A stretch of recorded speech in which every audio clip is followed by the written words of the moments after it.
If you're GPU bound in Escape from Tarkov, meaning that your GPU is bound at 100% usage when you're playing Tarkov, this is the video for you to get some more performance out of the settings. For the numbers that I'll be displaying on screen during this guide, I will use these settings as the baseline stock value that you'll see on the far left side of the graph. Of course, with full screen instead of borderless, but I have borderless so I can tab back in and out quicker when I'm recording this. As a quick disclaimer before we get started, some of these settings I will be either glossing over or not covering in their entireties, just because they're either cosmetic, don't actually have much of an impact, or are impacting other things besides the GPU bound performance, which I'll talk about as we get into it. And just as an FYI, for those of you who just want to see the raw numbers that I collected, this is the graph. I will put it up on screen and actually make this bigger for you guys so you can actually see what the hell is going on in here. So this is it. Keep in mind, all of these numbers will vary by about a couple FPS every single run, so keep their rough positioning in mind as sort of a guideline rather than their actual raw number on the chart as some sort of math guide. It's made to show you what settings are impacting your FPS most when you're GPU bound, and not necessarily you're going to get this exact percentage of gain, because that's not how it works. What I mean by this not necessarily working like that, because I realize that sounds a little weird, is that the general percentage gain that you should see is similar as long as you're not hitting any CPU bottlenecks, which, depending on if you're in RAID or not, you might be hitting those CPU bound scenarios a lot quicker. Just keep in mind that scaling can also change depending on the presence of, say, shadows or the presence of rain, for example, in relation to shadow quality and SSR. Those settings performance impacts will change depending on how much screen space reflection or how many shadows there are. So I hope that makes sense. But with that out of the way, let's just get to breaking down each one of the settings, and this graph will be referenced again, so you don't have to worry about keeping this on your minds for too long. I'll put it on the screen when it's necessary. So first thing here is the texture quality. Now, texture quality will affect the amount of VRAM you have being used, and if I put on my MSI Afterburner, it is listed in my MSI Afterburner overlay up here. You'll be able to find it within your task manager inside the little cached, or it's not called cached, I forgot what they actually call it inside of Task Manager, but I'll put a picture up so you guys can see. And long story short, if you are in an 8GB card, I would recommend at the most medium quality right now, because as you can see, I am currently on streets and we are definitely hitting that VRAM bottleneck, and that is definitely spilling over into our system memory 100%. You generally want to stay a little bit further behind your actual VRAM max by, I'd say, a gigabyte, just to make sure that you're not hitting the envelope and already overflowing, because the card will already begin to do that. So with that in mind, I would stick to medium for most cards, and if you're struggling with VRAM in general, there is MIP streaming. That's a whole nother topic that's kind of broken right now, but we'll get to that. For the sake of making this video a bit shorter, I have another video that I made a little while ago covering MIP streaming in its current state that you can go and look at. I have the thumbnail on screen, and then I will link it in the description. So yeah, check that out if you're interested in MIP streaming. It will help reduce VRAM usage at the cost of a little bit of CPU headroom. Or you could use stuff like DLSS or an upscaler to reduce the resolution and therefore reduce VRAM consumption. Low textures look way too muddy for my taste, but if you can handle low textures, that might be a good thing to run if you either like how smudgy everything looks for some reason, or you have, say, a 6GB card. You're probably going to want to run low quality textures. Next is shadow quality. This actually has less of an impact on FPS than I thought from stock. As you can see on the graph, it's barely 10 FPS lower, so it's not too much of a jump, but lowering this does reduce the quality of shadows within your RAID.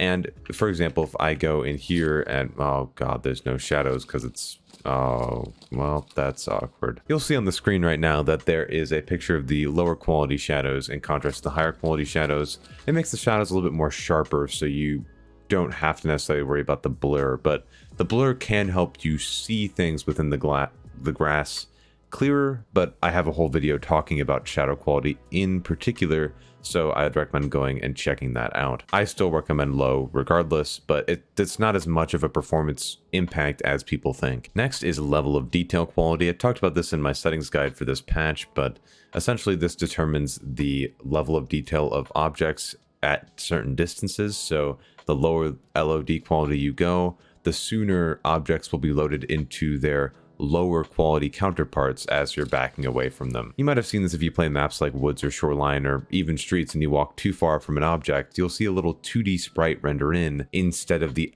actual tree or bush or whatever. It lowers the quality of certain things to improve the performance so that not everything is being rendered all the time at the highest quality. Setting this to 2 had negligible impact on GPU bound frame rate, so I'd recommend having this a little bit higher to avoid pop-in at close ranges. There's still pop-in regardless, but having it higher helps reduce that. Overall visibility is similar in terms of the impact that it has on frame rate, but this setting only controls the render distance, if you will, of most objects. So at 400, it is a 400 meter render distance. And you can see this on woods, for example, in this video that I recorded a while ago regarding the invisible players bug. There actually is a pop out of distant objects when you have the overall visibility set too low.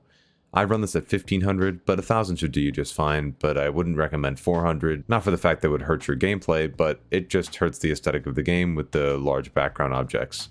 Those tend to disappear if you set this too low. Anti-Aliasing off was also something that seems to have netted a little bit of a performance increase, but the way this looks is not worth it. If you take this image that I have on my screen right now, and then cross compare that to anti-aliasing off, which I'll show you. Wow, that was so bad, my voice just cracked. This is atrocious. If you play like this, I don't know who you are, and I have never met you. I don't understand how people can play like this, because this is pretty, this is not it. Please run at least FXAA, as that has a little impact on performance, but the higher you compress this, the better in my opinion, just because I personally believe that TAA High is the best at reducing those jagged edges that you're seeing flickering on my screen right now. Some people think that TAA or TAA High is a bit too blurry for them though, so at that point I'd recommend FXAA over TAA if you don't like the little blurring effect that it can have on trees and the like. Switching that back though, to avoid my eyes from falling out of their sockets, we're going to switch over to the Upscalers. So that's DLSS, FSR 1.0, and FSR 2.2. Out of the three, I recommend using either DLSS if you have access to it on a RTX 20 series or higher card, or if you don't have that, FSR 2.2.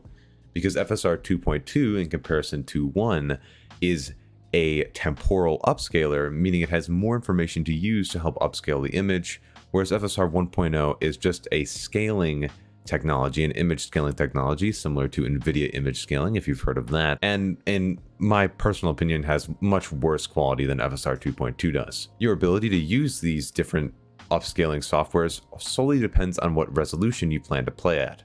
Those at 4K tend to benefit more from these as they're A, more GPU bound, and secondarily, setting this to say quality will have less of an impact on the base resolution.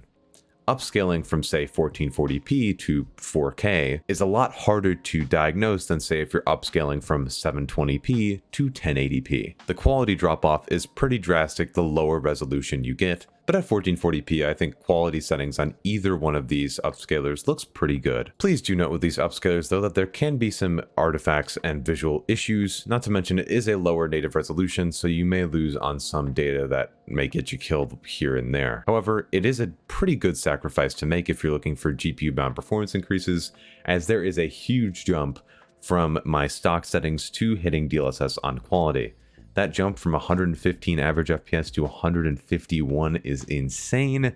So, I mean, using an upscaler is great if you're GPU bound, and if you don't tell the difference that much, and if it's hard for you to tell the difference in gameplay, especially in motion, then I'd highly recommend for you to use this feature. I don't recommend dipping too low in the balance and performance tiers though, because even though they can net you extra performance, I think the visual degradation, especially in a competitive game, just isn't worth it. If it's needed, it's needed, but if you can avoid that and just stick to the quality setting, I think you're pretty damn good, and not to mention it'll help lower your VRAM usage by a little bit as well, which will be nice.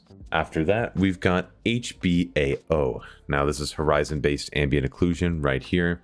You likely know of this feature, but if you don't, the long story short is that it controls the shadows that you'll see either around your gun, right here, or in the corners of objects that are scattered around the ground.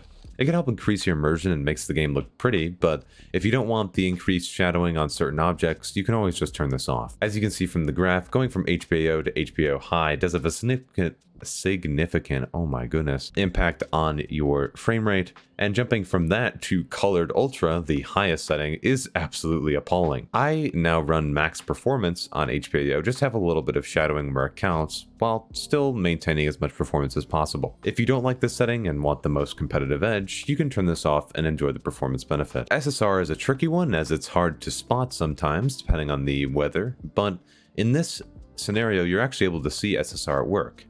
SSR stands for Screen Space Reflections and controls the, well, reflections on certain objects from light sources.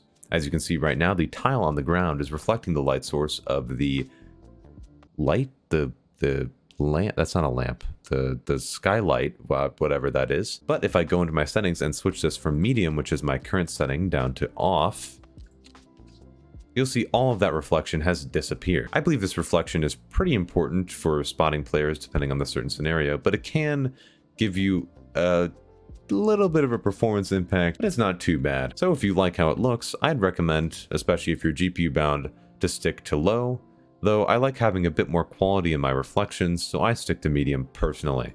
I used to stick to low, but it looked a little bit too low quality through puddles for my liking, and I like to treat myself to some eye candy, so just keep that in mind too. With that out of the way though, the next thing I want to talk about is anisotropic filtering.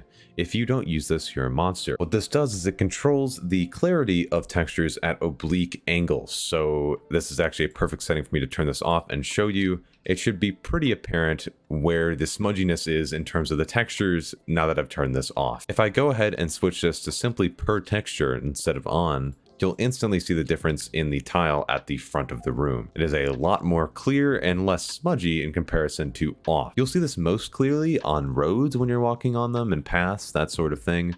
You'll see the textures clearly like in chunks, as if they're slowly starting to actually look not shit. With that being said, I recommend at least per texture for this setting, as even though it has a negligible but still worthy of noting performance impact, I think the clarity bonus is well worth it. With that, if you got it available, Reflex is definitely worth a toggle, as that'll reduce your system latency. They have fixed the bug where it has your FPS, just so you know, so you're free to turn this on again if you have access to it. Besides that, it has no performance impact. Sharpness I also tested just for the hell of it, and both runs were within variance, so it's fair to say that this has very little, if at all, performance impact when you're GPU bound. And then finally, I wanted to cover grass shadows and high quality color.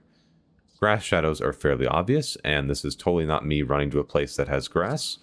So now that I've reached the grass, you'll see here that right now the grass shadows are off. There is no shadow being casted by the grass, and it's, well, it's grass. Turning this on though,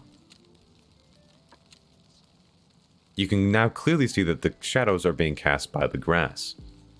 In larger, more wider open spaces such as woods or shoreline that have a lot of grass, some players argue that this setting helps increase their ability to spot players because of the contrast that's between the shadow and the actual player. This is personal preference, and there wasn't any noticeable impact on the average performance in my run on shoreline. Turn this on and off at will, along with most of the other settings within that little bottom bar. The one setting that is not so toggleable on and off is high quality color. High quality color has been debated for a little while, and Pyrology actually has a great video on comparing the two separate modes, on and off, in customs. This supposedly gives a similar sort of vibe to a digital vibrance increase or a saturation increase, but I really struggled to actually see the difference, to be honest with you guys, and I also struggled to see any performance impact with it too. If you'd like more information on it though, I will link Pyrology's video in the description. He's a cool guy, so you should check him out. My take on it though is, if you like how it looks, use it. Go for it. But if you don't bother. But with that is all of the graphics settings that you need to know about for Tarkov and their performance impact. I spent too long trying to actually figure out what I wanted to do with this video and decided to just settle on explaining what settings may have an impact on their performance. To be honest, there was less of an impact than I originally thought in terms of the scalability of frame rate with most of the settings, but it was cool to see at least some variance, and the actual boost that DLSS gives in a GPU bound scenario is nuts. I always want to point out DLSS is not quote unquote broken, as I hear some people point out. Rather, it's just CPU bound sometimes, and when the game's CPU bound, lowering the resolution won't do anything. So that's the reason why some people don't see more performance boosts with DLSS. But anyway, that's a side note ramble that I'm going to get too much into. If you enjoyed the video, make sure to hit the like and subscribe, and thank you so much for watching. I'll probably be streaming this Friday, whenever you're watching this, at roughly 7 p.m. CST, along with the second stream sometime this weekend. It wouldn't be a Clementine video without having it rain during the outro, but alas, yeah, here we are. Oh my god. Thank you so much for watching, and for now, this is Clem, clocking out. Later.